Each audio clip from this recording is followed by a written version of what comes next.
Steps into it. Pass is caught. Diggs! Sideline! Touchdown! Unbelievable! Vikings win it! Strap yourself in and get ready. And here we go, here we go!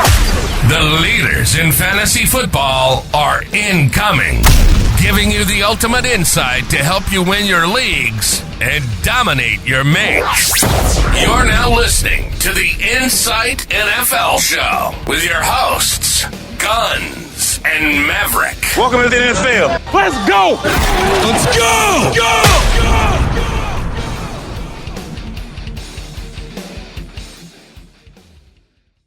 Hello and welcome to the Insight NFL podcast. We're back for another week of fantasy football. I'm SuperCoach Guns, and with me, of course, as always, NFL Maverick. Matt, how are you going? Mate, strapped in for another episode. Football talk. I could be here again. I've said this last week, but I could be here all day just talking about it. I do it anyway. I can't stop talking about it, and we could just keep going and going and going. Yeah, look, I'm pretty stoked. I mean, look, straight off a NRL podcast last night, running it back for a NFL one this evening. Pretty stoked. Well, let's get into the news that's happened in the week or so since we've last recorded. Jalen Waddle, he signed a 3-year, $84.75 million extension. Tell me, do you think the contract's justified? Yeah, I do. I've had Jalen Waddle in past dynasty leagues, and I've traded him in that time. But yeah, I got the value for him, obviously. But I love Jalen Waddle. I think he can be the wide receiver number one for that franchise after Tyreek Hill, who doesn't seem like he's staying around for too long. But yeah, Jalen Waddle is definitely a wide receiver one in the league. He's proved it last year, the year before. Last year he was a bit injured, banged up, so he didn't have that good of a year. But yeah, definitely a great deal for him, and he gets paid. Yeah, that's right. And 3 years, it also gives him the opportunity to go and even extend that payday a bit further on once Tyreek Hill's gone. Speaking of paydays, Nico Collins, 3 years, $72 million. I was surprised that they paid him this much, I'll be honest, just because he's had one good year, really. He's only just broken out. But hey, NFL wide receivers are at a premium nowadays. Even if he only had one good season, they'll pay you big bucks. Isn't that right? Yeah, I mean, he's 6'4". He's a big physical receiver. He can kill you after the catch. He can kill you in the red zone. And now they've got a fantastic offense with a great QB who's up and coming. The sky's the limit for this team, and they just wanted to secure one of the best wide receivers they've had, and just keep going.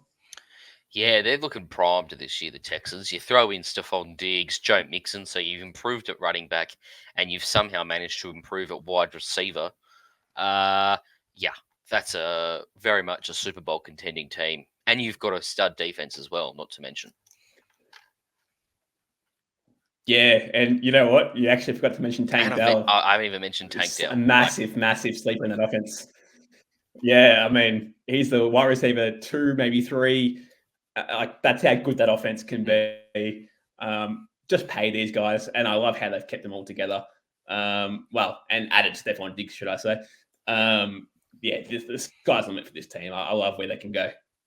Yeah, that's going to be very fun to watch this year. Brandon Ayuk. Now, obviously, he's been one of the focal points in the off-season chat, because if he leaves, we get Ricky Pearsall. If he doesn't leave, well, they probably lose Deebo Samuel, right? They can really only keep one. But the chat is he wants 4 years, $120 million. It's the same per annum that what almost the same per annum than what Jalen Waddle is getting. It's not unreasonable, I don't think. The question is, do the 49ers need to pay that sort of money for a wide receiver? Probably not.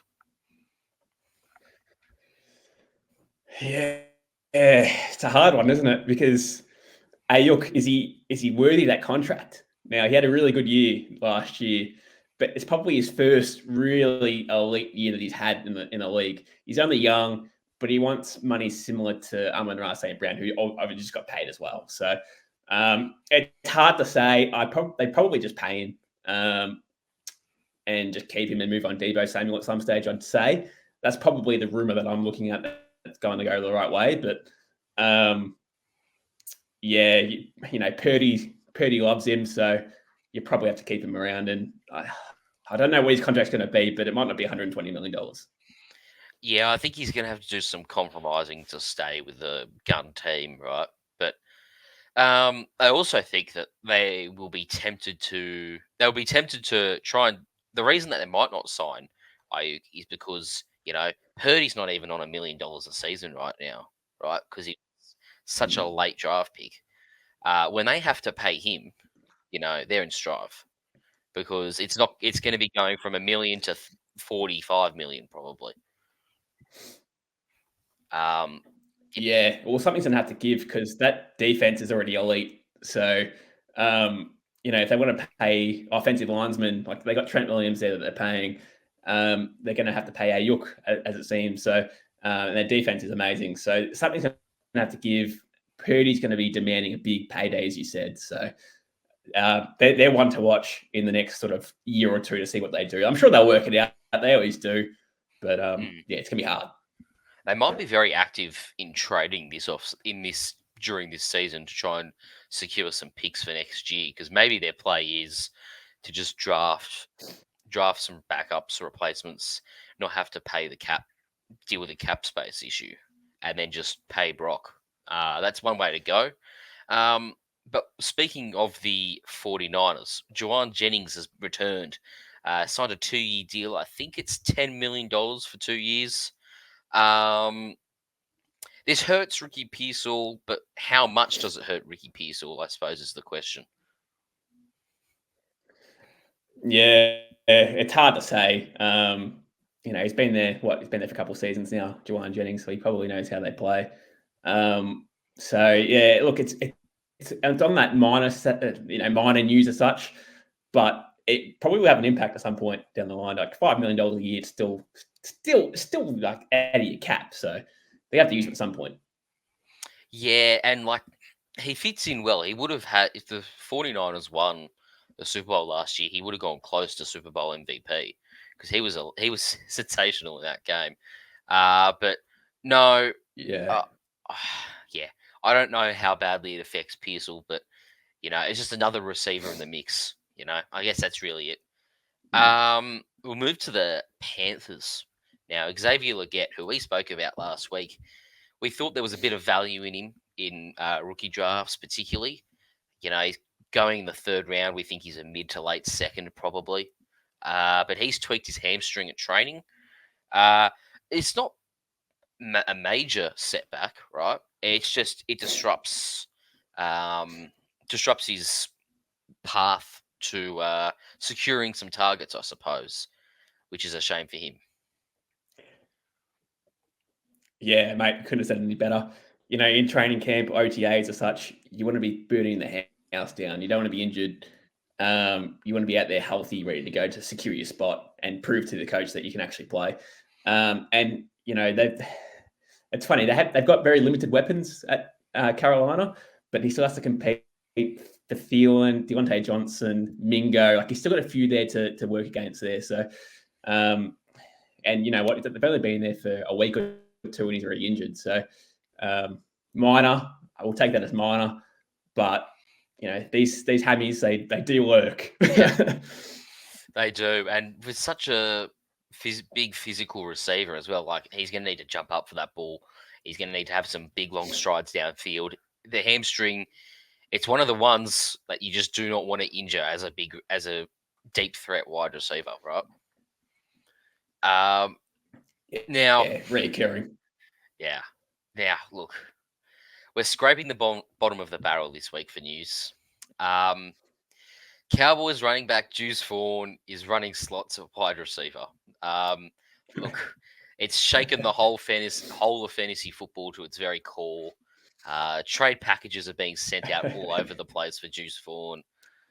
Does this mean anything? Look, as a Cowboys fan, you just wonder, why are they doing this? You got no running backs on your roster, and this guy's running, who's 5'3", might I add, is running wide receiver routes. Look, I don't mind the fact that he's nimble and agile and stuff like that, but God damn it, you need a running back. You need a bit of spark in it. If you can get a 60-yard touchdown out of him, that'd be great. But not sure how he's going to go. Back in the backfield there. Even playing in the inside or the outside, it's scary. Is Prescott even going to be able to see him over the offensive line? That's the other concern I have, right? Look, that's it for the news this week. Let's launch straight into the second round. We were hoping to do all the rookies last week. We ended up having a lot to talk about each of the first rounders, and well, we cut it short, I guess. But we're back here for the second round, plus a few other rookies thrown in there as well. Let's get started with the 33rd overall pick, Keon Coleman to Buffalo. For me personally, Josh Allen, he gets a receiver, a big physical receiver as well, which is going to be handy considering they lost Stephon Diggs and Gabe Davis, two of their outside receivers this offseason. And also, like, Keon Coleman's a massive beneficiary because he gets elite quarterback play year one. There's not many wide receivers that are fantasy relevant that get to say that. So, and he could easily go in and be compete for the top sort of percentage of targets, I suppose. You got to feel for Curtis Samuel though. I quite enjoyed, mainly from a humor perspective, the fact that he was wide receiver 1 on the depth chart for most of this pre-draft off season. I mean, I guess he'll still he'll still have a starting role, right? He'll still get some catches, but in terms of his fantasy relevance, that remains to be seen for me. I mean, look, if I'm picking a receiver out of this Bills trio, I'm picking Khalil Shakir. Then I'm taking Coleman. Then I'm taking Curtis Samuel. Matt, your thoughts on Keon Coleman? Yeah, Keon Coleman's a very, very interesting one, right? Like, I don't love the player profile that he's got. But in saying that, he's a great contested catcher in the league. He can get at the highest point. His yards after catch is very good. But the biggest problem with Keon Coleman is his top speed.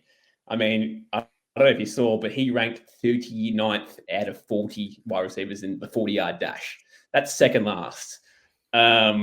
So yeah, I know this. I know he's 6'4", and that's where he's going to get his contested ball. That's probably where his strength is, but his weakness is his top speed. He's not going to be able to kill these gun cornerbacks down the line with his top speed because he can't do that.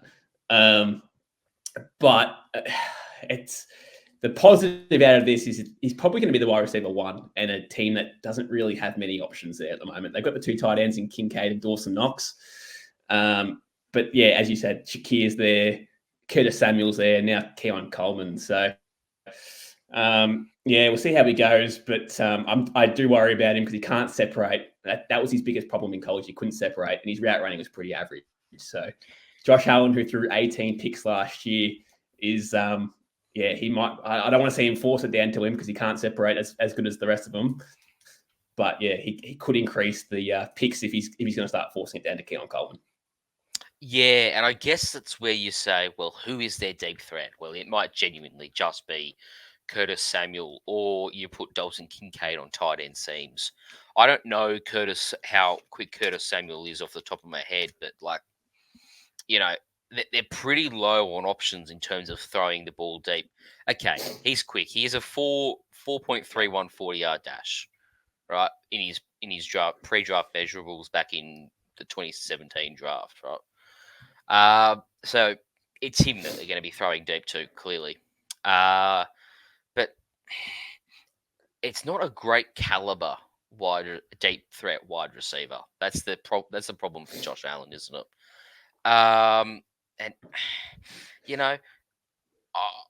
I'm definitely hesitant as well on Keon Coleman because he's got good route running, but just only in the short to intermediate stages of the field. As you've talked about, in terms of being a deep threat, like it's not really for him because he's not quick enough to be a productive deep threat. Yeah.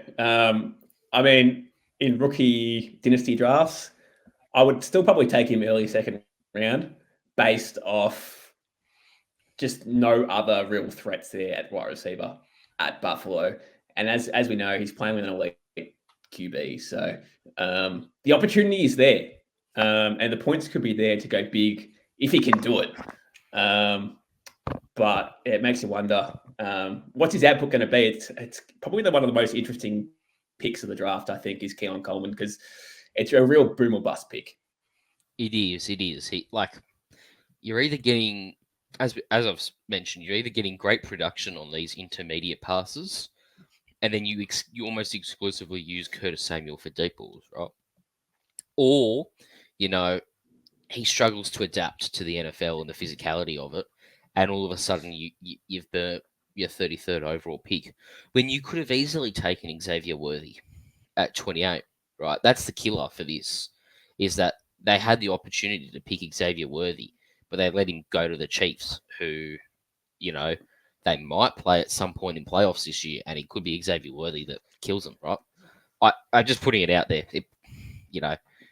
It didn't make much sense to me for them trading back when they had a great opportunity to take Xavier Worthy, one of the more exciting wide receivers in this draft. Yeah, no, definitely. But I'll give Keon Coleman I don't know, let's say I'll give him a chance. But obviously the Bills have worked him out and they like him. So you don't trade back to not get someone that you like. So I'll give him the benefit of the doubt in this one. But yeah, it's just weird to trade with the Chiefs, who have beaten them in the last 2 years in the playoffs. So to give them a chance to get better is a weird thing to do. Yeah, that's right.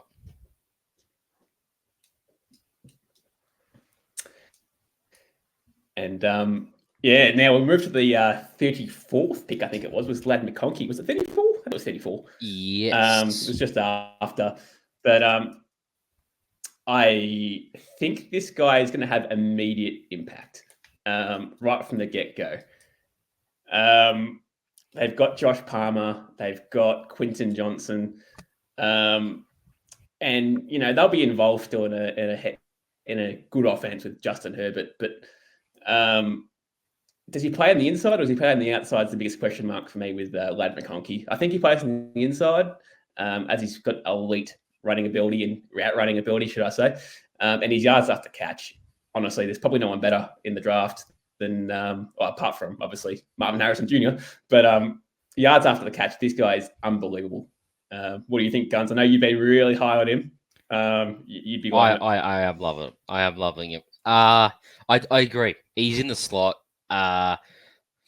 The great thing about him is that he's got high level QB play in Justin Herbert. There's almost no competition for the wide receiver one role. It's never going to be Josh Palmer. They're always going to back the rookie in, just because he's such a clean route runner, as we mentioned. He's not a deep threat. I think that's another. That's a thing that's worthwhile mentioning. He's not a deep threat. But it seems as though this Chargers offense is going to operate similarly to how the Baltimore offense operated last year, and they didn't really look to take too many shots deep. You've got Quentin Johnson, who's meant to profile as their deep threat wide receiver. Josh Palmer can do it as well, but in terms of consistent, reliable volume, Ladd McConkey's the guy for me. Justin Herbert, from a fantasy perspective, whilst he might not have as many passing attempts this year due to the change in offense, right? He still has a solid set of receivers, particularly when you'll have a pretty dependable target in Ladd McConkey. He's just someone that screams to me. it's a bold thing to say, but anywhere from 85 to 105 catches this season, it wouldn't shock me, just because of the volume he'll receive in the passing game, even if it's for I don't know, but he might. He just seems to someone that he can consistently throw to, Justin Herbert. Yeah, no, you're right there with that one. The biggest concern for me with Lad McConkey is he's pretty average. He hasn't got great strength. So when he tries to play on the outside, he might get bullied a little bit with one of these bigger corners. On the inside, he's going to be magical. As in a PPR format, he could seriously have 8 catches for 100 yards, and that's 18 points right there. So without even scoring a touchdown, if he scores a touchdown, then that's just cream. But he's a very, very good receiver in the inside, and I just hope they keep playing him next. If he does, he seriously could be the massive, massive boost in a rookie draft for anyone if he does. Yeah, and to say that he's going early in second round drafts as well, which to me is, way too late. I'd be taking him. I've taken him at 107 for context. I just think he's a really dependable guy, and in PPR, as we mentioned, he's going to have such a high floor. Not to mention, he's got Justin Herbert, and this guy can get open. It's going to result in some touchdowns, right? A really well-rounded prospect, but definitely not someone they should be using as an outside wide receiver. We'll look at the New England Patriots now. It was kind of a surprising pick, but they went with Jalen Polk. I didn't think they'd go with him here. I thought he'd go, I thought he'd go to the Colts to Adonai Mitchell. I thought him and Adonai Mitchell would swap places in the draft, personally. But that's not how it's panned out. He obviously played with Michael Penix at Washington this year alongside Rome Odunze. And I guess he's given Drake May a great young outside wide receiver to complement Kendrick Bourne, which I think is going to be great for the Patriots offense as a whole. Matt, how do you see this Jalen Polk selection? Yeah, it's pretty of a hard one, isn't it? I mean, I don't know too much on Jalen Polk and how he plays. But what I do know is that he's probably, again, another slot receiver in the league. Again, great yards after catch. And he's got strong, strong hands. So he has the opportunity to be the wide receiver number 1 in a weak Patriots room of wide receivers. That's probably the upside that I like about him. The downside is, again, top speed is a massive concern. He was ranked 34th out of the 40 wide receivers in top speed. So he's going to have to play on the inside. He's got no choice. And if he's going to play on the outside, his route running needs work. That's probably the bulk of it that I've got out of him. So you're pretty much drafting him to be an inside wide receiver, which, is probably going to happen. So, let's see how he goes. Yeah, and if he, what's important for a rookie quarterback is to have a dependable wide receiver, right? Just someone that if you throw to him, 70 to 80% of the time he's going to catch it, right? That's really important, just so that they can build rapport with someone and have a dependable receiver that's not going to let them down and not going to result in turnovers, right? And that's what you're looking for in your slot receivers. I've seen a couple of player comparisons, and most of them have involved comparing Jalen Polk to KJ Osborne. Now, KJ Osborne, ironically, is also on the Patriots roster. But I would, you're not going to... He's going to have to learn off some of them. There's a few experienced guys deeper down in the depth chart for the Patriots. They're going to have to teach some of these young guys, the basics of being NFL receivers. And I think Jalen Polk is a pretty, in my opinion at least, a raw-ish prospect in terms of being a wide receiver. There's still some facets of his game that he needs to really work on. In saying that, though, there's a reason he's been drafted in the second round. He can obviously do some good things and make some big plays on the field. So, I mean, look, could be worse. There's definitely worse options at wide receiver in rookie drafts. But for me personally, I'm not rushing to pick Jalen Polk. So if you got Jalen Polk in the early to third round, I think you've done well. I think you've done really well here in the early third round. If you get him mid-second round, I think you're reaching extremely way too high. but yeah, I don't know. It's until I actually see the Patriots offense take off, that's when I'll start getting excited for them. Yes, they got their QB, but I want to see Drake Mace like surrounded with weapons, and I'm not too sure Jalen Polk is going to be that fantasy beast that we're hoping him to be. So yeah, that's how I see it. Yeah, and yeah, I mean, look, is there much more to say on Jalen Polk? Probably not. It's a weird receiving room with not a lot of quality. I still think it's Demario Douglas' season. Out of all the guys there, I take Demario Douglas over all of them in terms of redraft, I suppose. Yeah, for me, yeah, not an inspiring pick, but like in the third round, as you mentioned, I think he's worth a punt. Yeah, bloody oath. Now here's one for your Guns. The first running back off the board. And it's surprising because this guy's going in weird situations in all these drafts. Now, I've seen him going at 110, and I've seen him going like early second round, and I've also seen him go like 204, 205. And we all know we're talking about Jonathan Brooks here. But yeah, it's an interesting one, right? I mean, he just tore his ACL in November. There's concerns that he's not even ready to go at the season start, which probably makes sense because the season starts in September.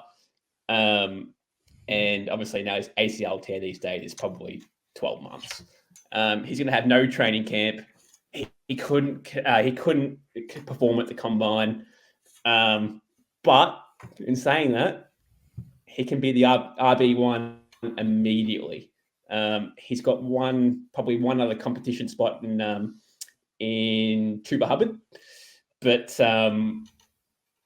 yeah, what do you think about him, Guns? I like what he can do, but I'm also afraid that he can't be the bell cow that everyone expects moving forward. Look, for this year exactly, you've got to temper your expectations on Jonathan Brooks. I don't know how much training he's going to get before the season starts, or if he's even fit for the start of the season. But the fact that the Panthers were willing to draft him at 46th overall suggests to me that had he not torn his ACL, he would almost be a first-round pick, right? Because to take a guy that's missed that much game time, well, has torn his ACL, like, there's no working with him in the off-season fit, like, in terms of practicing stuff on field with him, right? So you've taken a flyer. It's going to stall his development a little bit, but I think he'll end up being the bell cow. I just don't think it'll be this season. That's my personal opinion. You have Chuba Hubbard, you have Miles Sanders, you've got Jonathan Brooks. Like, you don't have to rely on just one guy to get the job done in the ground game this season. And I don't think they will. I think if you're looking early on in redraft, Chuba Hubbard will have the most fantasy relevance. But as we get past the halfway point in the season, I think we will see it drastically shift towards Jonathan Brooks, personally. Yeah, it's interesting because, yeah, I mean, this is the good thing about Jonathan Brooks, Guns. Now, I don't know if you knew this, but he had one fumble in college. So you can secure the ball, which is, for fantasy, it keeps him on the field. Now, we've seen that, obviously, that mantra shift in previous years with other running backs do that in college and then just come into the NFL and just fumble left, right, and center. So I wouldn't take that too seriously. But it's a good start. Yeah, and I just don't know if he's got the strength or the decisiveness to as a runner for a true league back. Now he can find the gaps, and when he gets to the gaps, he's got quick feet and he can just go. And it's hard to really see how quick he is because he didn't perform at the combine. But yeah, I think you're right. I think by the end of the season, it's going to be a committee. I think by when's he ready to go? You probably think by about December-ish. You'd imagine him to be ready to go. Like, I don't. This is the thing for me. Like, it's 9 to 12 months, so it just depends on how quick of a healer he is, right? If it's 12 months, yeah, it's probably he's probably a write-off for this season. And look, it'd be disappointing if that was the case because a lot of people will be investing second round or late first round picks on him. But we're talking about a guy who's not even 21 yet. That's a mark for him. He's only started one season in college because he played behind Bijan Robinson and Roshan Johnson at Texas. So he's only had one season to show off, and he went and had 1,139 rushing yards, 212 receiving yards, and 11 touchdowns on the season before he tore his ACL. Yeah, I mean, look, I really like him as a player. I think he'll pan out well and truly in the NFL. I just don't know what to expect from him this year. If he doesn't tear his ACL, I think he's being drafted in around 106, 107 sort of spot. Would you take him at 110 if you had 110? Well, I have to say yes because I have taken him at 110 in a dynasty comp. So I would have to take. Oh yes, I would take him at 110 just because, like, let's say it is 9. He does recover quickly. And he comes back in 9 months post ACL. That puts him at July, August. He could still play a preseason game or two. And then, that might be all he needs to carve out the RB1 role. That's the best case scenario. And with the 110, your team's in a pretty good spot. You just draft for upside, and the dude's going to be a gun at some point. It just might not be year one. I've always thought, especially in Dynasty, because wide receivers have such a short lifespan, unless you're competing, let's say, for this coming season and the next, you'd probably take a running back because running backs are so hard to come by in the league. There's really only one per team that's the starter. So if you're competing in a Dynasty league, as in being a top-end team, you probably would take him. But if you're not, I think you let him go. I think you'd let him go and take another receiver who's got 10 plus years in their lifespan if they pay off. But yeah, generally at 110, you'd be expecting, unless they've traded the pick, but let's say they haven't traded the pick, you're expecting competing teams to be drafting at that spot. So it could be a massive pick for a contending team for sure. Yeah, because as I mentioned, the dude's 20 and he's 21 in July, late July. Like, there's running backs usually they're basically hung out to dry at age 30, right? So you could still get almost 10 seasons of production out of him. Best case scenario, right? Best case scenario, you can get 10 seasons of production out of him. But yeah, that ACL tear, that just complicates everything for him in terms of projecting him this season. Well, let's have a look at the number 52nd overall pick, A.D. Mitchell or Adonai Mitchell. We're going to go with A.D. Mitchell. Just save me a lot of stress trying to say his name. I think it's a great pick because it just adds another weapon for Anthony Richardson, who he gets to have. He gets what? Josh Downs, Michael Pittman, and A.D. Mitchell. Like, that's a high-level receiving core there, as well as Alec Pierce, who's brutal to not get any starting snaps, I suppose. Michael Pittman, Like, I understand Mitchell's not going to take targets off Michael Pittman. He's their wide receiver one through and through. But Mitchell could definitely bring some attention from opposing defenses, and that could help Pittman in itself. What are your thoughts on Mitchell this season?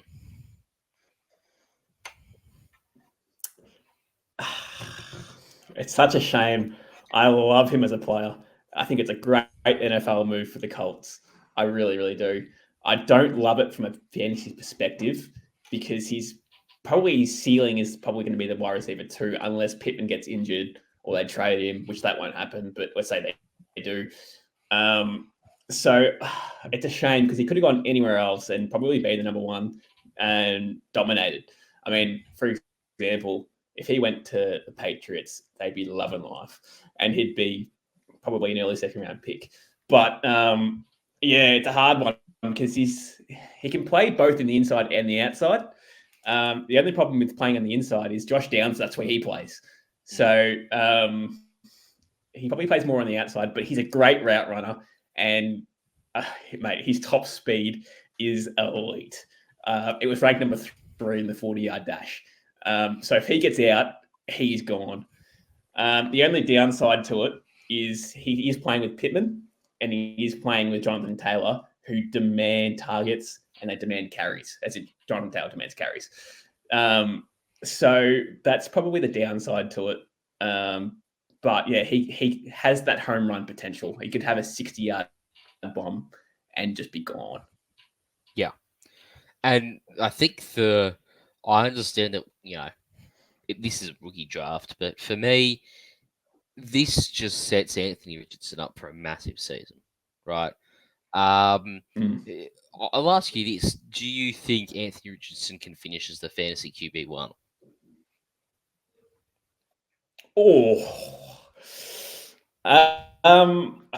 It's interesting. That's a hard one.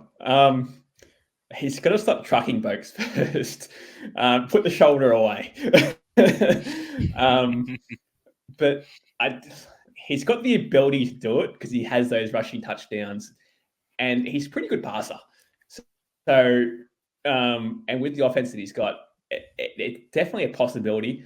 I don't think it'll happen this year. I think he'll be probably, if he stays healthy, he'll be definitely probably top 6, top 7, based off just rushing yards alone. But look, his ceiling is the number 1. He can do it, and it may be one day down the line. I just don't think it'll be this year. All right, I'll throw the first grenade of the season. He finishes as QB1. There you go, done. That's a big call. I'm just following a pattern of another rushing QB by the name of Lamar Jackson. I remember in his first full season as a starter, he came out, he ran for like 1,200 yards, won MVP. I don't vividly remember if he was QB1 in fantasy or not, but, I would say that Anthony Richardson hasn't had to develop as much as a passer as what Lamar did early on. Lamar was a very raw prospect. Anthony Richardson, it's his second year. I don't know. I'm just saying I reckon Lamar wasn't as well-rounded of a prospect as what Anthony Richardson was coming into the league. He's also got some amazing weapons. The Colts are almost this is their time to strike, right? They've got a very young and high-level offense. They don't have to pay any of them right now, except maybe Jonathan Taylor. They do have to pay Jonathan Taylor, yes. This just screams to me. They just paid him? I thought they just paid him. Oh no, they paid Pittman. That's who I'm thinking of. Yep, they paid Pittman. They didn't have to pay Jonathan Taylor. But yeah, you know what I mean? It's a really good offense. I reckon Anthony Richardson thrives this year. If he stays fit, he finishes QB1 for me. There you go. Yeah, and back on AD Mitchell, at probably 204, 205, let's say in a 10-man league, let's say 204, 205 is probably that right for AD Mitchell. The only problem with AD Mitchell is I just don't know if he's a starter for your dynasty teams moving forward. I I think his upside could be like Jordan Addison last year, which is, again, that's probably a starter. That's best case scenario. But as you said, they've got so many weapons there at the Colts now. It's going to be such a fun team to watch. Don't forget, Josh Downs was heavily involved last year too in the slot. Yeah, this offense is not one to sleep on. And I'm not a Colts fan, but you could easily convince me for them to be my second team. That's for sure. Who have we got next? No, definitely. It's going to be fun to watch. I've got here on my list Trey Benson, the second RB off the board. It's a hard one this draft because not many running backs. So, Trey Benson. I wish he went somewhere else. The Cowboys would have been a perfect one for him. Yeah. He's got elite top speed. He is so quick. I think it was him and Jalen Wright were the 1 and 2. I think in the 40-yard dash, who we'll get to a bit later on. But and he's a capable pass catcher. The only downside to Trey Benson is I think he plays between the 20s.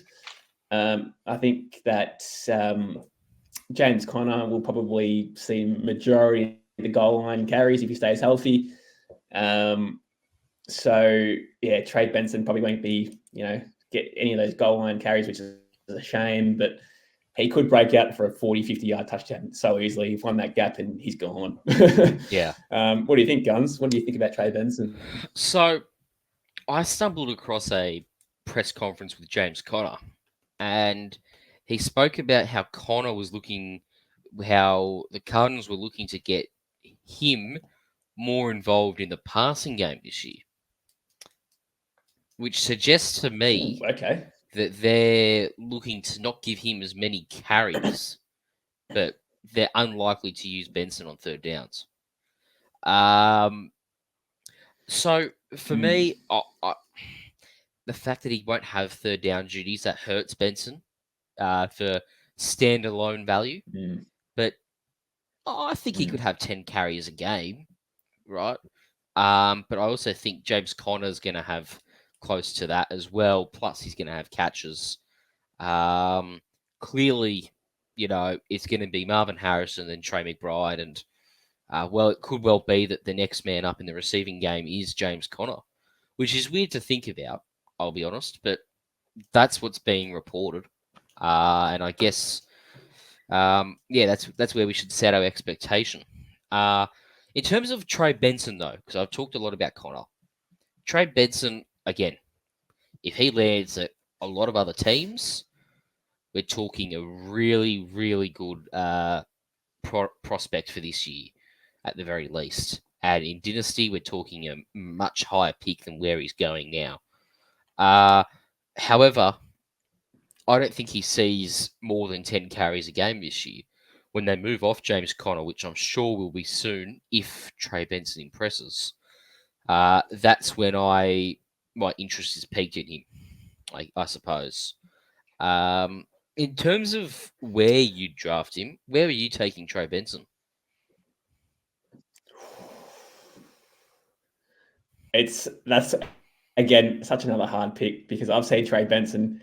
This is probably in a 12-man league. I've seen him go at 111, 112. So late first round, which is very, very high. That's reaching high. So I'd probably take him mid-second round. I think, let's say James Conner moves on from the Cardinals beyond 2024. I do think Trey Benson can carry this offense to be the RB1. I think he can be a 3-down back. He can pass catch. He can run. I think at 205, they're getting good value for 2024 beyond. Now, if James Conner goes down, who has had a pretty bad injury history, you're cashing in hard. So, I think that's where his value is. And I think at 205, I think he's done really well with that. Yeah, and I suppose the tag that I'll put on him is a high-value handcuff. For this season, I think Trey Benson is a Mm. high value handcuff in redraft. Because they will run the ball still a fair bit, the Cardinals. Like, I understand they've drafted a generational wide receiver and their quarterback's 2 years removed from an ACL tear, but, you know, their identity is running the football. Jonathan Gannon, he comes from the Philadelphia system, where their identity is to run the football first and have shots downfield second, right? You know what I mean? Like, they're not going to shy away from their traditional scheme just because they've drafted Marvin Harrison. But this will lead me into another high value handcuff, in my opinion, Blake Corum. He went to the LA Rams. They've just lost Kyron Williams for all of OTAs and minicamp. Set to return late July for trading camp, though, Kyron Williams. But let's play devil's advocate here. If Kyron Williams starts slowly in camp, can Blake Corum start the season as RB1?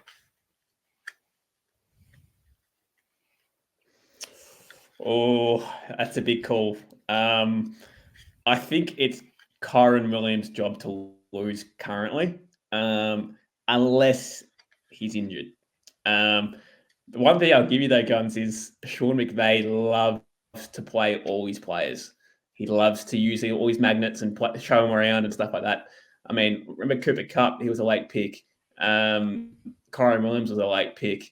He loves to just try something different. So it's an interesting pick. His ADP currently is at 147. That's probably, I don't know, 147. It's probably the last round in most drafts. And I'd take that. Yeah, I was going to say I would too. I don't mind it. I don't mind it for that. I mean, look, if we find out that Kyron Williams is going to miss the start of the season, you know, that ADP is going to skyrocket, right? But I'm quite a fan of Blake Corum. I honestly, like, it was controversial. I thought that Blake Corum would be RV1 in this class. I just thought that I understand he has a bit of an injury history behind him, but he's certainly been one of the more exciting running backs to watch in college football last year, particularly. Yeah, that's just my opinion. Like, you know, I could be cooked for that, but yeah, personally, my favorite running back. And if when Kyron Williams is missing time, Blake Corum's just about a 3-down running back. Like, it's beautiful. Yeah, absolutely. Let's say Kyron Williams does get injured. Spot on. That ADP will skyrocket. That goes from 147, I think it was 147, to about 60. Maybe even higher. Yeah. I mean, his college career was actually amazing. I don't know if you saw his stats, but he had, 1,200 yards last year, I think it was. And did he play for Michigan? Yeah, played for Michigan. Michigan it was. Yeah. 1,200 yards. You know, he's probably a bit light, not light, but small. He's 5'8". It's probably his downfall, but he's 205. So, look, I'd probably take him if you get him early third round in a dynasty draft. I think that's fine. But yeah, it's one of the most interesting picks of mine. Yeah, I mean, personally for me, right, I would have comfortably taken him in the late second round for me. I understand that it's a bit early, but just with the injury prone nature of what's his name, Kyron Williams, you know, he's gonna miss games. That's just the nature of Kyron Williams. You know that when you're drafting, he's gonna miss some games here and there. It may not be a long-term injury, but you know, he's gonna miss some time. And I think he's a top 5 handcuff for me, just because he has the same skill set as Kyron Williams. Personally, really love him as a player. let me put this to you, Guns. Do you think Kyron Williams last year was going to have that sort of year? No. No one thought that he was going to have that sort of year. I didn't. I wasn't sure that he was going to start. Like Cam Akers came back. I was like, oh well, he's shown some stuff in the past. Maybe it's his role. But he was traded after 1 week, wasn't he? Yeah, pretty much. And remember how Kyron Williams was out for those 3 weeks? I think it was sort of mid-season. I think he fell to like the RB8 or RB9 on the year after those 3 weeks he missed, which is pretty insane. So, the Rams love using their feature backs. We've seen it in previous years with Todd Gurley. If Kyron Williams does go down, Blake Corum, I'd expect him just to carry the load again as expected. So, and a good offense too. I mean, they move the ball left, right, and center. So, if you get him late second round, you just got to hope that Kyron Williams goes down, I suppose, which is bad to think of, but you sort of have to. Who are we looking at next on the list, I suppose? We've got Troy Franklin was the next one selected in the draft for wide receiver going to Denver. We did mention him briefly last week with that connection with Bo Nix, which is probably a massive positive for him. What do you think about Troy Franklin? I think you're pretty high on him, aren't you? I don't know. I go in and out, right? Sometimes I'm thinking, okay, he's the only receiver that has an actual connection with Nix. They know each other pretty well. There's 2 years of college football that they've played with each other. If they can just convert that to the NFL, we've got something here. He's a good deep threat receiver. He's quick enough at 4.41 40 time.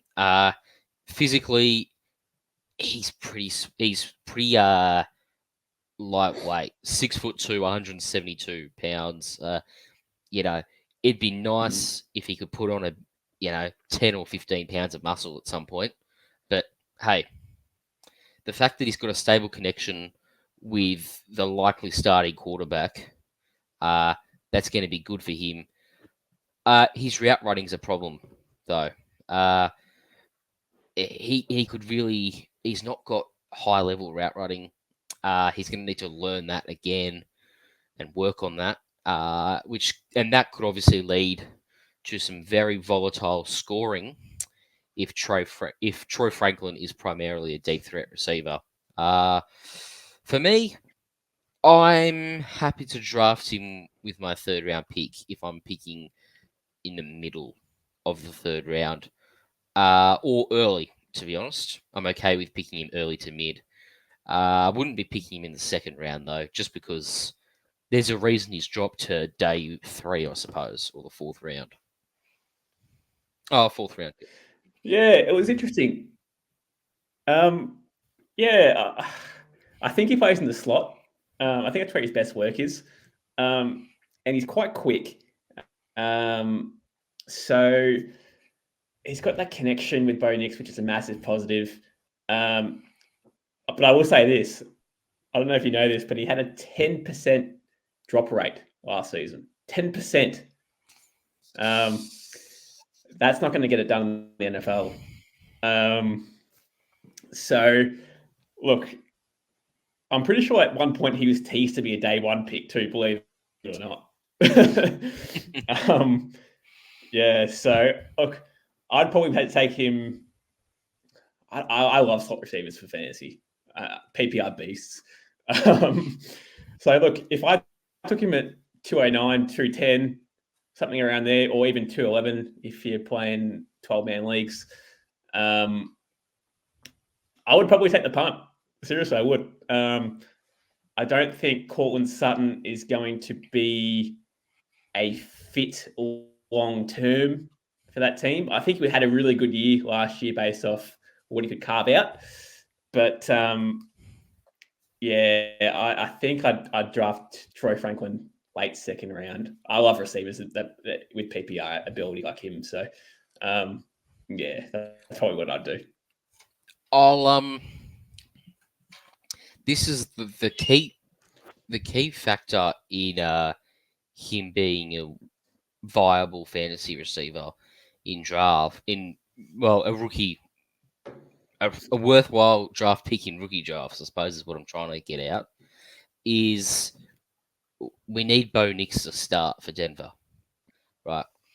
Because if we're coming here with Jarrett Stidham or Zach Wilson, like Troy Franklin's not going to see the ball. They're going to throw the most experienced guy that they know, and that's Cortland Sutton. Look, for me, it's too much of a cesspit of an offense to really justify a second round pick for me. I can see where you're coming from regarding, slot receiver, PPR monster, could be a PPR monster, but for me, it's just too much of a confusing mess for me to justify picking him there. Another player who I think lands in a pretty awful situation, but for very different reasons. Jalen Wright to Miami. Basically, you've got two speed demons in Raheem Mostert and Devon A-Chain who are ahead of him, right? I understand that Jalen Wright, in terms of his physicals, he's almost identical to Raheem Mostert. He's just a young Raheem Mostert, but like Mostert's been in the league, he knows what he's doing. You've got Devon A-Chain, who's one of the more exciting young running backs in the league. I mean, look at that game he had. Their first game, they give him some sort of workload. He runs for 200 yards and scores 50 fantasy points. Like, it's crazy. Jalen Wright's got almost zero standalone value. He's actually an RB3. Like, he's an RB3 this year, and there's an assumption there that they don't re-sign Mostert. If they re-sign Mostert, like, you're waiting a heck of a long time before you get any sort of production out of Jalen Wright. But the other problem you've got with Jalen Wright as well is you've got Jeff Wilson there. So, like, Jeff Wilson's not a half bad running back himself. The only advantage you have in Jalen Wright is he's 21. He's already turned 21. Even if he's not handling a lot of snaps until 23, 24, it's okay. But I don't see him ever being a high-level fantasy running back unless there's mass injuries for the Dolphins. Yeah, I think you're spot on there, Guns. I think they've got Mostert for the rest of the year for 2024, should I say. And then you've got A-Chain, as you said, and even having those two in itself is just a headache in itself. You know what I mean? But yeah, I don't know what you do with Jalen Wright. You're drafting him as an RB3 for 2024. You may get him as an RB2 for 2025. They're going to use him. They drafted him for a reason.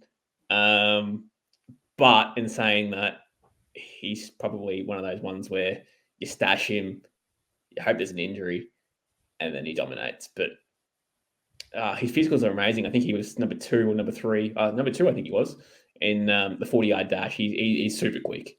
Super, super quick. And if he finds that hole, he's gone. Yeah. So he's just like Devon A-Chain and Raheem Mostert then. Okay. Yeah. And hey, look, right, with the way they're running their scheme with Mostert and A-Chain, like, they're both fantasy viable. They may not be elite, but they're both fantasy viable players, right? So it's not to say that Wright's never going to be relevant, but it's going to take a bit of time, I think, for Wright to become relevant. And I think he's, if your league has taxi squads, you write him on your taxi squad the whole year because he's not, unless there's an injury, and then you promote him up. But for me, a late third round pick. And if you're drafting deeper, then, anywhere from the late third round pick onwards for me.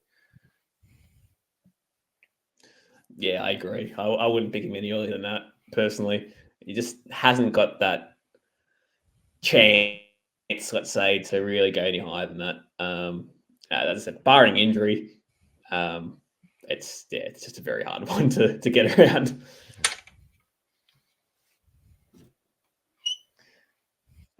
What else we got here? We got the next pick was Marshawn Lloyd to Green Bay Packers. It's an interesting one. I mean, they've just re-signed Josh Jacobs. Just signed Josh Jacobs, should I say? But he's only really on a 1-year deal. So if he doesn't perform at Green Bay, he might get kicked to the curb.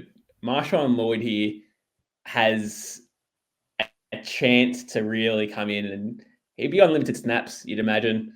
But I don't know if you've seen the report to Marshawn Lloyd, but Green Bay absolutely will love him. Yeah. So it'd be interesting to see what happens. So I'm just reading here about Josh Jacobs. He signed a 4-year, $48 million deal with the Packers. However, the path for him to get some snaps is through AJ Dillon, only being on a 1-year deal, and they seemed kind of hesitant to give him that even. I wouldn't say he's got the RB2 role. I'll be honest. I think he's a good. Yeah, I reckon Marshawn Lloyd has the RB2 role personally. However, the problem with Marshawn Lloyd is that he is a notorious fumbler in college. 8 fumbles on 325 carries. That's just too much, right? You know, if a running back fumbles once a season or twice a season, you're okay with it. But you're not okay with 8 fumbles in what essentially is a season and a half worth of full RB1 workload, right? You can't have that, and he needs to work on that if he's going to actually be a viable running back in the NFL, not just for fantasy. I don't think he's redraft relevant at all this year, unless something happens to Josh Jacobs. And even then, I could be way off about my opinion on AJ Dillon, and it could be him that takes the snaps, right? So it's not a great. It's actually not a very good situation that he's been drafted into, despite being a very good player outside of this fumbling issue. I'm not big on him at all. I'm letting him go in drafts if I'm looking to select someone in the 3rd round. What are your thoughts? You know what was interesting, Guns? Really, really interesting. But you know, Aaron Jones last year, obviously playing for Green Bay at the time, obviously he went down injured. AJ Dillon, they did not like him. He hardly saw any carries really. Well, he was limited. He was a bit banged up himself, but I just think there's a reason why they've drafted another running back after signing a running back in Josh Jacobs. And yeah, I seriously would probably take him. I'd take him mid-3rd round and be happy with that he could carve in an RB2 role. He's probably not going to see goal line carries. Let's be honest, that's probably Josh Jacobs' role right there. So you just got to hope he goes down injured at some point. Josh Jacobs is probably another one where you're hoping for injury, but I think the RB2 role is Marshawn Lloyd's. It might not be immediately, but I think at some point during the year he'll get that. Okay, I've just looked at the AJ Dillon contract that he's just signed. It's 1 year, $2.5 million. Like it's not very. It's non-guaranteed. Most base salary of 2.5 with $167,000 signing bonus is what I've got here. Yeah, okay. It doesn't sound very convincing to me. I'll be honest. Yeah. Marshawn Lloyd. Only because I think if there's no sign of improvement on the fumbles, I wouldn't pick him. But he might be worth a late round pick just as a flyer anyway. Like, what is it? Is it going to hurt you if he doesn't pan out? Not really. So you could do it. Speaking of late round picks, now I like this guy a lot more as a late round pick than what I like than Marshawn Lloyd. Ben Sinnott, tight end for the Washington Commanders. He went, I think, early-ish, 2nd or 3rd round from memory. in terms of competition to be the tight end one, he only has the ghost of Zach Ertz to beat out. Pretty well-rounded tight end himself. Can take catches. He can do the blocking. He's got all sorts of things going for him, and he can make himself a reliable target for Jaden Daniels year one. Yeah, I don't know. I'm happy to. I'd be more inclined to take Ben Sinnott over Marshall Lloyd and Jalen Wright personally. What are your thoughts there, Matt? That's fair enough. I mean, he's probably going to be the tight end one there. He's a massive, massive sleeper, if I'm honest. There's been plenty of talk about Ben Sinnott being a fantasy option down the line. It's going to take some time for him to really get going. Rookie tight ends outside of Sam Laporta, I suppose, take plenty of time. They honestly take 3 years. Even just blocking it itself is a hard thing for them to do. But yeah, if you probably had, what would you take him early third round, Guns? Was that probably what you're trying to suggest here? Yeah, I'd take him. Yeah, third round, early to middle third round for me. Yeah, I think that's fair. He's probably the tight end 2 in the draft. Or tight end? Yeah. Yeah, he would be. Yes, I'd have him tight end 2. Sorry. Yeah. Yeah. So. So every chance that, if you get him at third round and you're a tight end needy team, definitely. If you're playing in leagues that play a tight end premium, third round is probably great value. But yeah, outside of that, it just takes time for tight ends to get going. It takes them 2+ years. It's just a hard one, tight ends, because they just don't score as high as wide receivers. So, yeah. And speaking of which, a guy who I would take, honestly, this is an interesting one, but I'd take very, very early third round is Roman Wilson. I would, if I had 301, I would absolutely take Roman Wilson all day. He's got one guy to beat at the moment, and I think that's George Pickens. The only thing that I'm worried about is the QB play. He's got Russ and Fields. Russ didn't have the best year last year in Denver, let's be honest, and I don't think Denver even thought that themselves. But I think he can be immediately the wide receiver 2 in that team, comfortably. What do you think? Yeah. Well, look, I'll read out. This is my favorite statistic on Roman Wilson. Here are a list of some of the Steelers wide receivers they've drafted in the middle to late rounds of the draft in history. They've drafted George Pickens, 52nd overall. They've drafted Deontay Johnson, 66th overall.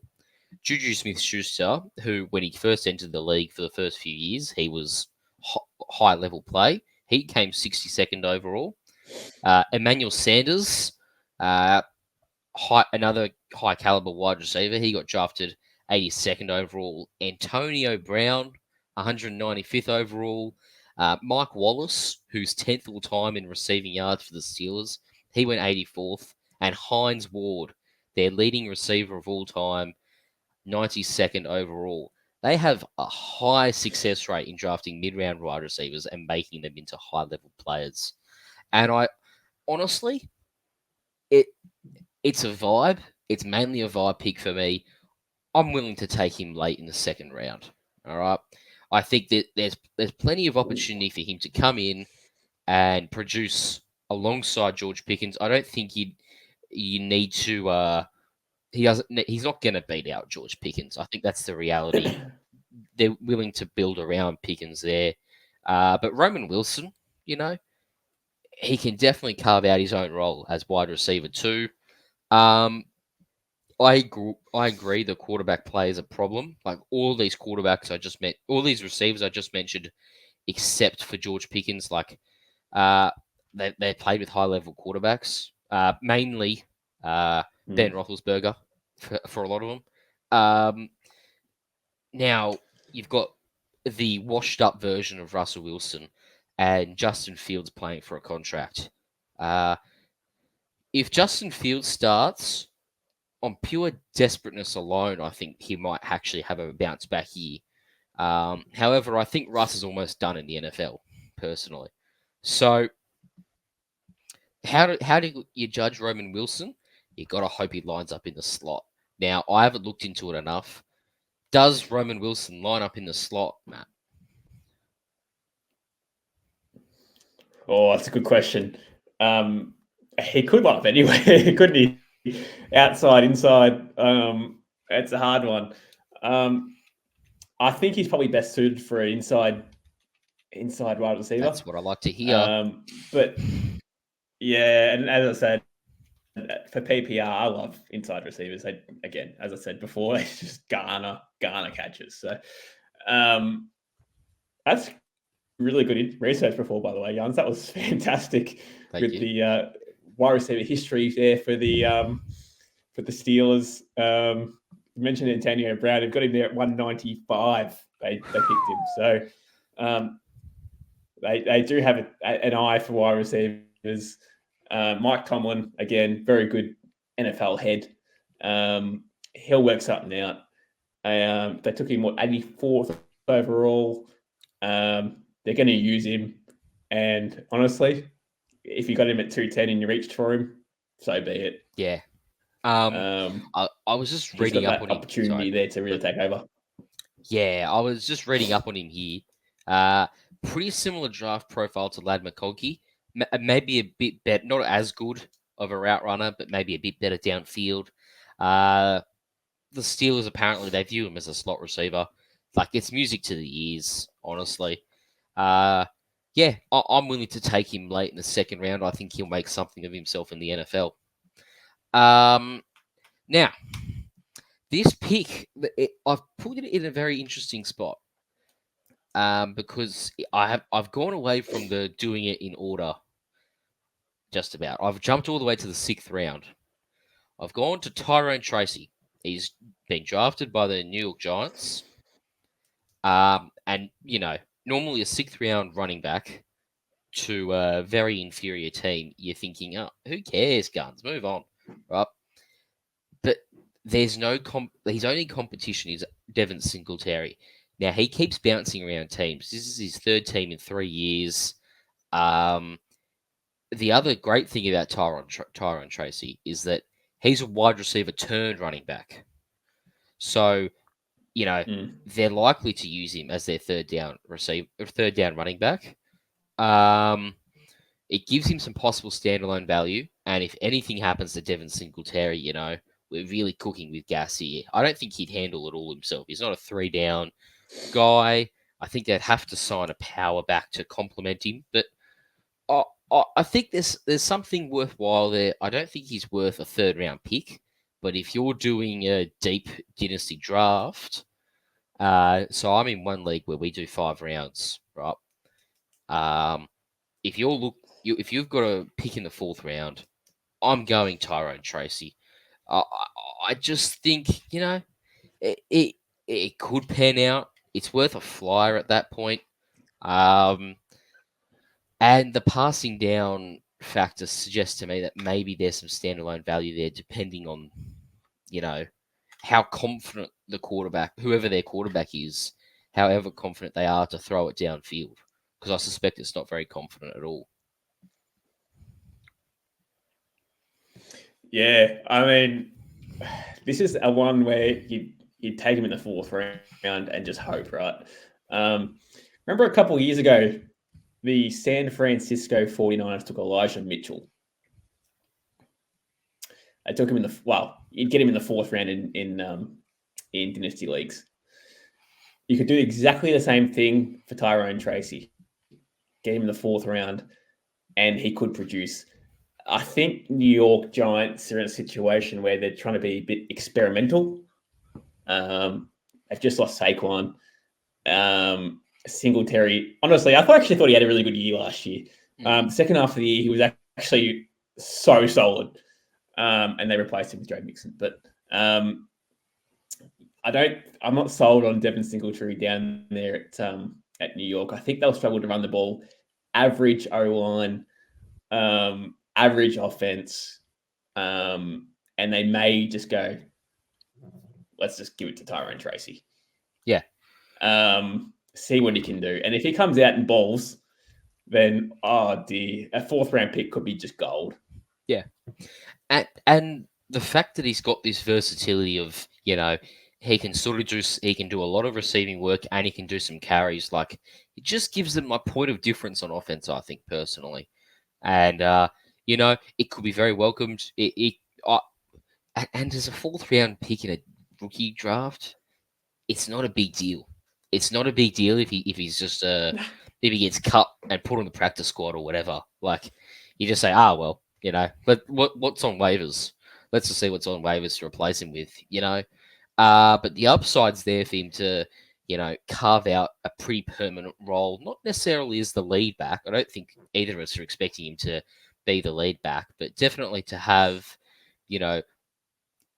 35 to 45% of the snaps. That's the ceiling for him, I think.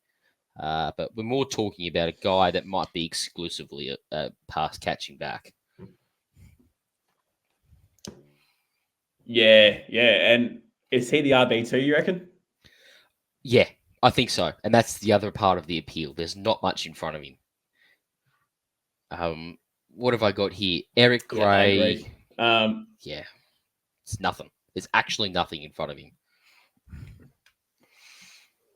So I don't see a situation where he gets cut and put onto the practice squad. I just don't see it happening. I think he does carve a role for this team. And again, if Singletary goes down, you actually might have an RB1. And if you're getting him in the 4th round, that is just gold. Seriously, it is. So I don't know. I'd be prepared to take him early 4th round at this stage, because if you're relying on a 4th round pick to change your franchise in Dynasty, then God help you. Yeah. And here's an interesting article. A guy from ESPN who I think, a lot of diehard NFL fans will know by the name of Field Yates. I think he's on Twitter a fair bit. He's a fairly popular journalist on there, but he's named Tyrone Tracy among the best draft picks in the whole of the NFL draft. There's an interesting article. I'll probably post it to the Inside account tomorrow. But yeah, I can get behind Tyrone Tracy, and I think this is the most anyone's ever spoken about a 6th round running back going to the New York Giants. I'll be honest. What have we got next? Yeah, what's next up here? Oh, yeah, similar quality. Is it who was it? Ray Davis. Yeah. Okay. Ray Davis to Buffalo. Davis, yeah. We'll try not to speak too much about it, but he's what I had written down here is that he's a power back. He complements James Cook. Instead of paying Latavius Murray for whatever reason that they did that for, just bring in a young guy who's a similar profile player, give him the goal line carries, or getting out of the inside the 5 carries. There's not going to be much for him. I reckon he probably has 6 or 8 carries a game personally, but that's about it. Yeah. I guess they drafted him in the 4th round, so they're not going to really cut him, are they? They're going to use him at some point. James Cook was actually a breakout contender last year. I think he finished as the... Where did he finish? He finished as the RB12 on the year. So, but he had 2 rushing touchdowns.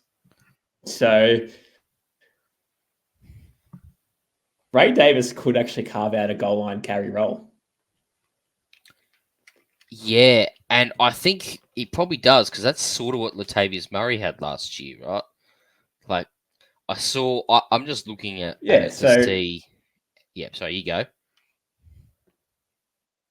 Currently, what they've got on their roster is James Cook, Ray Davis as their RB2, Ty Johnson, and Frank Gore Jr. And so he's a 4th round pick. this is probably a guy I haven't really considered in fourth rounds is Ray Davis. I've got James Cook in a dynasty draft myself, in a dynasty league myself, should I say. I'd probably take Ray Davis just based off handcuff alone. Yeah, I think you do. Yeah, that's right. Fourth round, he has definitely got viable upside as a handcuff. In terms of his role as a standalone value, for context here, they gave Latavius Murray 79 carries. He had 4 rushing touchdowns. Like, I from just watching it, I saw that they gave him a lot of what's it called, goal line carries. And so, I could see him definitely having his own relevance, but very touchdown reliant. But yeah, if James Cook was to miss time for whatever reason, it's a really interesting prospect we have here in Ray Davis. Yeah, bloody oath. Another one here is Kamani Vidal to the Chargers. We'll go through this one pretty quick, but yeah, I mean, it's a crowded RB room. They just lost their Eckler, but they've also gained the Gus Bus and Gus Edwards. And J.K. Dobbins, as you put in here, is pretty damn cooked. But yeah, what do you think? Yeah, it's one of these picks where I feel like one of the 3 guys we've just mentioned in Tyrone Tracy, Ray Davis, and Kamani Vidal, I think one of these guys actually has a pretty good fantasy season. What pretty good looks like, I don't know, but I think one of these 3 stands out amongst the rest. J.K. Dobbins, like, as I said, he's torn his Achilles last year. He had an ACL tear the year before. He's only had 1 productive season in the NFL. Then he's been injured for 2 seasons back to back. To me, it doesn't really set him up for a whole lot of success. Then you've got the Gus Bus, exclusively a power back. They're not going to have many pass catching running backs because Vidal isn't that guy either. He's not a pass catching running back. He's a I'd best classify him as, I don't know, not a power back, but just one of these elusive guys that doesn't have much of much receiving upside to him. But with the volume that they're going to be using on the ground game, they're going to support 2 running backs. I liken it to how they used Keaton Mitchell last year. So Keaton Mitchell is essentially, Kimani Vidal is essentially Keaton Mitchell, and Gus Edwards is Gus Edwards. I think that's personally how I view it, because you've got Jim Harbaugh, who loved to run the football in college. You've got Greg Roman, who was the Raymond's OC, now the Chargers OC. He's brought along a few key pieces from the Baltimore Ravens in Gus Edwards and J.K. Dobbins. I don't know how key J.K. Dobbins actually will be, but there's definitely the opportunity there for Vidal to snatch that RB2 role off Dobbins. Plus, Dobbins is only on a 1-year deal. It's not like they're long-term invested in him. I mean, for me, I think, yeah, as I say, Keaton Mitchell is the best way. View him as though you viewed Keaton Mitchell last year when he was when he had a role for the Ravens before he got injured. Definitely worth a draft pick in rookie drafts if you're in a deepish league, or if you quite literally have the final pick of the 3rd round, you could take a flyer on that one if it's only a 3-round draft, of course. But yeah, what are your thoughts on Vidal? Interesting one here. J.K. Dobbins has come out and said, I've had these injuries and I think it's been a storm, but I think the storm is over with and I think I'm going to take off now.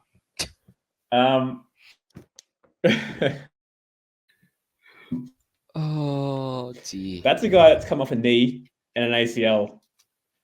Sorry, a knee and an Achilles. So he's done it all. But I don't know. It's a hard one. When J.K. Dobbins was healthy, he was dominating. And they've got the Gus Bus there, who I think will be the RB1. So I think they probably take 3 running backs through. They still have Isaiah Spiller there and Elijah Dotson. So I actually think they take 3 running backs through. And I think Vidal will have to earn his reps, and that'll have to be through training camp. That'll be one to watch. But where did he get picked up? He got picked up in the was it the 5th round? I've got here that he was 6th round. Another thing I'll throw in there is that Gus Edwards is 29 as well. So he's pretty old. And yeah, the dreaded Achilles tear for a running back means that, outside of maybe Deonta Foreman, that's Red Rover for J.K. Dobbins as a starting NFL running back. And even Deontay Foreman didn't really recover. Yeah. Like Cam Akers, he had that amazing finish to his rookie season.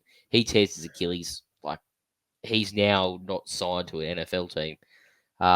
There's just so many examples of guys tearing their Achilles and just never being the same player that they once were. And I think very possible that this is the same thing here for Dobbins, and I personally believe that it is. You've got a 30-year-old running back and a running back with an Achilles and Kimani Vidal. I think there's upside there. Yeah, I think he's landed in a good spot where he can actually try and win the number 1, even not number 2. I think that's possible. It'll be definitely one to watch through training camp. And I'll just put a little star next to his name. Yeah. On me sleeper here to watch him, because it could be anything, couldn't it? It could be the RB3 or the RB1. You just don't know. And there's also Isaiah Spiller, I suppose, in that mix as well. I'm not sure how much of a threat he actually is, but what's the down again? It's one of these cases where the downsides are, he's on the practice squad. Okay, that's all right. But the upside is he the RB1 for the Chargers? There's a wide range of outcomes here for him. Another guy with a wide range of outcomes is Jatavian Sanders. He got drafted the 4th tight end off the board. He went to Carolina. Very much a receiving tight end. Something that I think the Panthers have been looking for since Greg Olsen moved on from them around 5 years ago. He will be, I think, undoubtedly he's a tight end 1 for Carolina. There's just no competition there. It's what's his name? Tommy Tremble and Giovanni Ricci. I don't even know how I know those guys' names, right? He goes in, he's tight end 1. Only problem is he's fighting with Xavier Legette for the 3rd in line for receptions. And look, common sense suggests you give the guy with the 1st round draft capital more receptions than the guy with the 4th round draft capital. Now, look, I suppose he's got training camp to impress, and he'll be on the field a heck of a lot, Jatavian Sanders. So there's that. There's no shortage of opportunity in terms of playing time. It's just how much volume does he have in a passing offense? That's the real question. Your thoughts? Yeah, it's going to be hard, as you said, with that support from Bryce Young. I need to see more out of Bryce Young before I really judge this bloke, Sanders. But, dude, he's a physical beast. I'm just reading here. He averaged 15.2 yards per catch in 2023. 15 yards. That's insane. And he has a 4.69 speed for a 6'3" tight end, or 6'3.5", and he's 245. That's insane. That is absolutely nuts. I think he'll probably be in line for the tight end one at the Panthers. I've actually seen people reach to get him as the tight end 2 off the board. Obviously going higher than Ben Sinnott. So interesting, but I mean, where would you take him? Would you take him in the 4th? Is he a 4th rounder? Or is he a 3rd rounder? I think he's a 3rd rounder just because he's starting for me. Like Adam Thielen's going to move on either this year or at the end of next year or the year after. Xavier Legette has question marks over him as a prospect himself, being a 5th-year breakout. Deontay Johnson's the only remotely stable guy on that offense, or long term at least, stable and reliable guy on that offense outside of Sanders, particularly in the receiving game. Like you've just talked about it there, he profiles really well. Yeah, I'd be taking him in the 3rd round.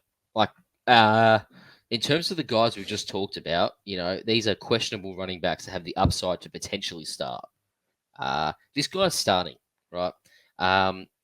He's in the same category for me as Ben Sinnott, early to mid 3rd round pick. I think they're in similar-ish situations where the offense might not be perfect year 1. It might actually be a bit slow, and there's still question marks over the quarterbacks, but the players themselves, Sanders and Sinnott, like, I'm not disappointed if I don't have a preference over which one I draft personally. Are you worried that he's 6'3" to tight end? That's a bit of a problem. Yes. However, like,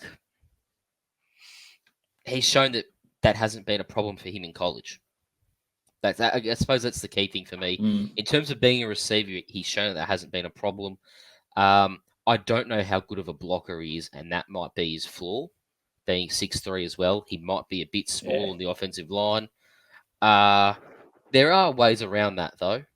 There's definitely ways around it. They can bring on blocking tight ends. They've got a couple of those in Tommy Tremble and Giovanni Ricci, as I just mentioned before. But, the problem is that outside of wide receivers, when they traded away McCaffrey, they didn't have a tight end that they can throw to, and now they do. And I think that's going to help their offense quite a lot and help the development of Bryce Young. Yeah, I think it's a bit of a concern. He's a physical beast. I mean, he runs, 4.69 in his 40-yard dash. That's pretty insane. But yeah. I guess he's 6'3". But let's see how he goes. I just hate tight ends. I hate drafting tight ends. I always have. It's just one of those graveyard positions where they just don't score that well. But again, you have to start them at some point, don't you? Like, interestingly here, there you go, I got my words out.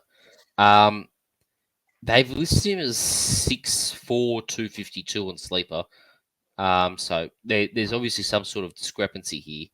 But physically, he matches up with Ben Sinnott, who here is 6'4", 247. And then Brock Bowers, we go to him again, and he's 6'4", 230. But yeah, I think the knock on him is that his blocking's a bit questionable. Yeah. Well, yeah, they've matched him here at 6'3.5", so they probably just ran him up. Probably. Well, like, we've sort of gone through the list we wrote down. Should we cover a couple of more guys, or should we move to some questions potentially? We can move to some Q&As. Yeah. The fans are probably throwing them at the mouth. There is one more guy. There's one more guy. We'll keep him waiting. Braylon Allen, the youngest player in the NFL. Yes. Right? It's just been confirmed in the last couple of days that Braylon Allen will come in and be the RB2 in New York. In the Jets, of course, not the Giants. In the Jets. Breece Hall, he's a little bit injury prone. If anything was to happen to Breece Hall, like Braylon Allen, there's a picture of him going on the grounds today. He is a freak of nature. He looks shredded, and he's 20. The sky's the limit for him, I reckon. Turned 20 in January. He's it doesn't have the traditional pounds and or height dimensions, but it has 185 centimeters and 111 kilos. That's massive. He's a big dude. Yeah. So, Have they drug tested him? but they should. I'm just looking at some. I'm looking at some pictures of him in college. They really should. The dude's a stud. And like he could be a good compliment to Brees Hall. You don't know how Aaron Rodgers comes back post Achilles. I'm not going to say that he's done. He's far from done. He's Aaron Rodgers for crying out loud. But let's say there's some regression there. They might look to run the ball a bit more. You're not going to You're not going to overuse Brees Hall because you know he's the future running. He's the running back of your franchise. You don't want to run him into the ground too early. Although, that's up for debate. Some teams are happy to do that. Yeah, I think you could do worse in the 4th round of a rookie draft than to draft Braylon Allen, particularly for someone who's so young as well. Yeah. Look, and his leg strength is elite. Yeah. What do we have? Some physical numbers on him there? No. But Yeah, that might be cool. Just whilst I get the questions up here. So his 40-yard dash. He ranked at. Where is he? Braylon Allen. He's on the board. Probably didn't qualify. Did he even compete? Well, let's see. I'll quickly have a pop over to Wikipedia. He didn't do a 40-yard dash. That's gold. Okay, that's not good. Here he is. Go. He's got a 32-inch vertical though, which puts him at third last on the measures there. So never mind. You can imagine he's carrying a bit of size there. Yeah, and he can do 26 reps on the bench press apparently. Yeah, he would love that. He would do that easily. I'm just thinking about it. He was second to your man Blake Corum. Blake forever. Well, let's have a look. We put the tweet out last week and never got around to it due to how slow we went through the players. But we asked for your questions, and you've delivered the goods. We've got around 9 questions to get through here. The first one here is from at Dodgy, I suppose. I think I said that right. Will the Raiders ever be good? No.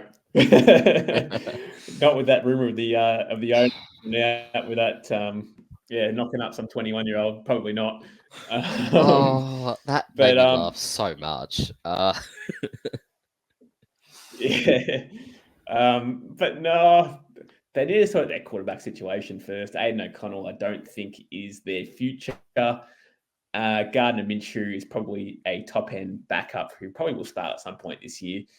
So as soon as they fix the QB situation, it's probably when they'll start being good. We all know how massive a QB is in this league.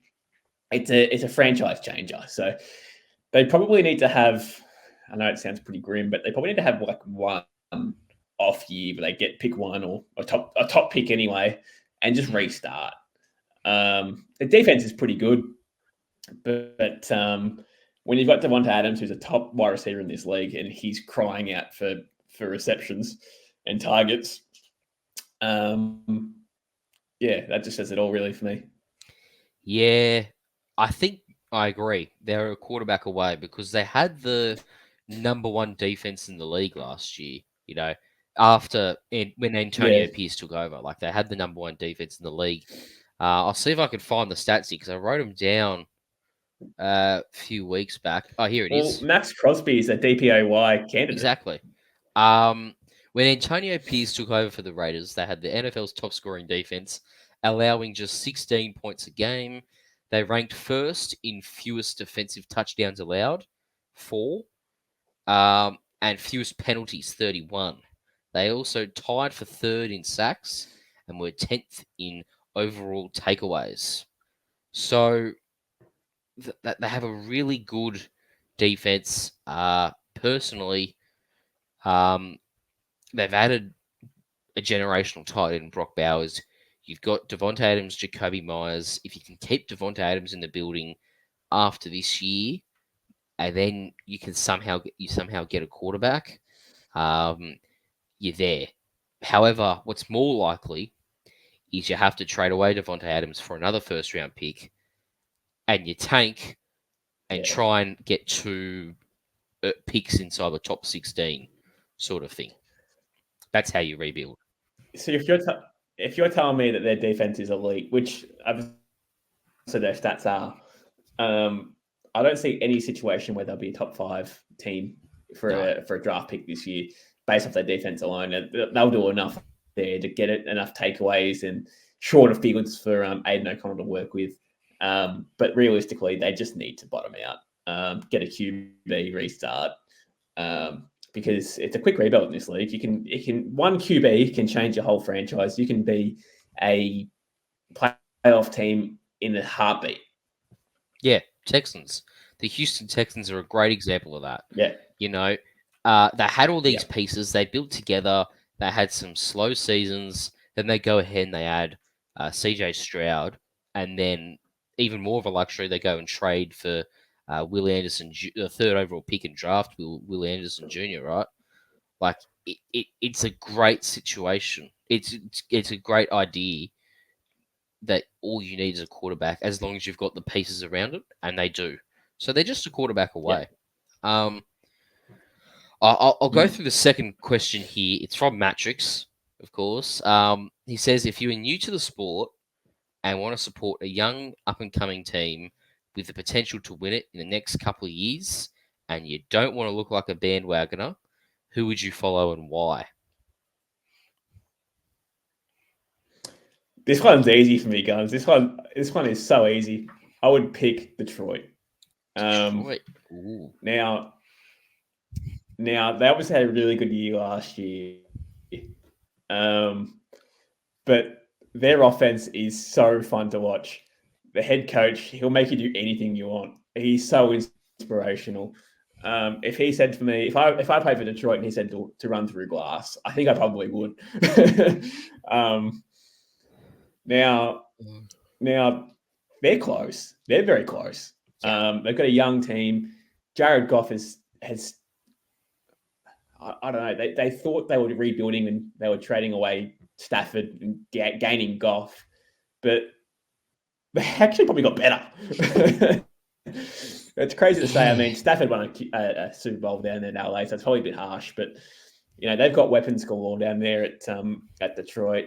Their offense is so fun to watch. Amon-Ra St. Brown, who just got paid. Jamison Williams, who was a top pick, who's now healthy, ready to go. Sam Laporta, who broke all the tight end records last year for a rookie. And their defense is pretty damn good with Aiden Hutchinson there as their lead rusher. I don't see why you wouldn't pick Detroit. Well, I'll throw another team into the mix there. The Atlanta Falcons. Now, you've got Bijan Robinson, you've got Kyle Pitts, you've got Drake London. They finally added their quarterback, and then they forgot they added their quarterback and went and added another one. So you've sorted out quarterback for the next 10 or 12 years for the Falcons, pretty much. You've got a pretty solid defense. It's not amazing. You've got Jesse Bates and AJ Terrell in terms of in the secondary, so you're going to get turnovers there. The offense can get it done. It can be a very high explosive offense. You've improved your pass rush with what's his name? I'm not even going to try and say his last name, but the guy who has the Scooby-Doo sort of last name or whatever. You've added him in. You've maintained your O-line. You've got Chris Lindstrom on there. He's a gun as well. And you've got, as I've mentioned him already, Drake London, who we were throbbing off last week. Amazing potential, massive breakout year for him. Yeah, for me, it's possibly the most important factor of it all is that there is no Arthur Smith in the building whatsoever. Yeah. Yeah, I'm pretty. I reckon the Falcons fit this one. But hey, I cannot begrudge the Detroit shout at all. Now the next question I've got here is exactly related to who I just talked about. It's from the SuperCoach Cheese. Can I finally put faith into my Falcons? I won't re-spew. I won't re-spew everything I've just said. I'm basically saying yes. Matt, what are your thoughts? Is there a reason why they can't win the division? I mean, they've got the Saints, the Panthers, and the Jags. Bucks, yeah. So, yeah, I don't see why they couldn't.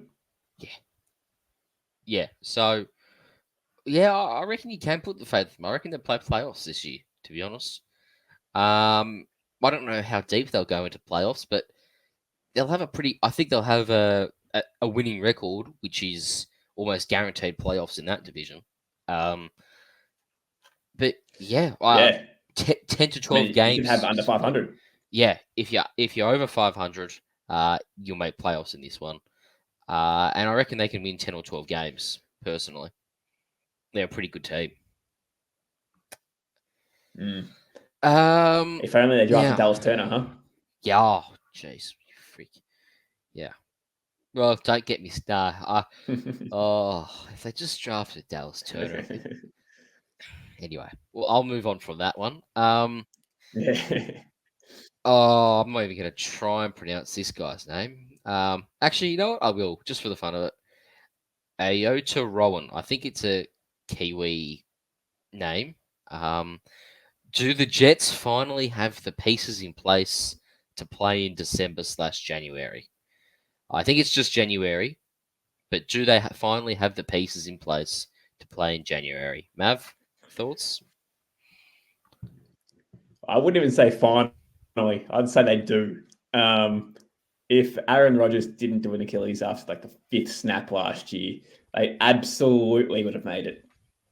I mean, Zach Wilson, terrible option there. But yeah, why wouldn't they? I mean, they've got an elite defense, and I'm talking elite defense. They've got one of the best young wide receivers in the game in Garrett Wilson, in an offense that moves the ball. Well, will move the ball with Aaron Rodgers. They got weapons galore. Breece Hall, one of the best running backs in the league.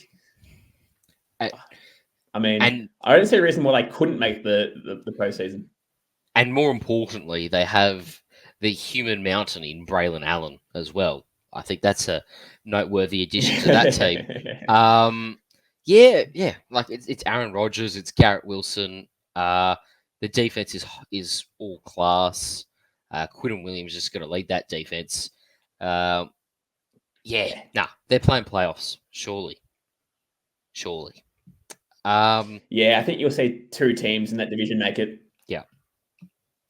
Now this one here is from SuperCoach Horse. SuperCoach Horse, who we well know, of course, key member of Insight, and I think he heads up AFL for sure. Is Jalen Hurts going to hurt me again? I don't know what the context behind Jalen Hurts hurting him is. I imagine it's from an NFL perspective because it sure as hell couldn't be from a fantasy perspective. He always scores well. I don't reckon he's clutch enough to win a ring. I don't think he's got it in him. I'll be honest. As a Cowboys fan, I can't stand the Eagles. Yeah, I just realised who I asked. Yep. Yeah. So if you want my honest opinion, I'm not going to answer it. Yep. No, fair enough. But yeah, I hate Jalen Hurts. Yeah. Can't stand him. Yeah. So I'll try and answer this one in a bit more depth. I don't think he's clutch enough to win the Eagles a ring. Now you watch him go out there and throw for 4,000 yards and take the Eagles to the Super Bowl, and win the Super Bowl, because that'll just be the curse that I've put on him. That's just what happens now, right? But no, I don't think he's got it in him. Although they've got a very good offense, and throwing in Saquon Barkley, that doesn't hurt many teams.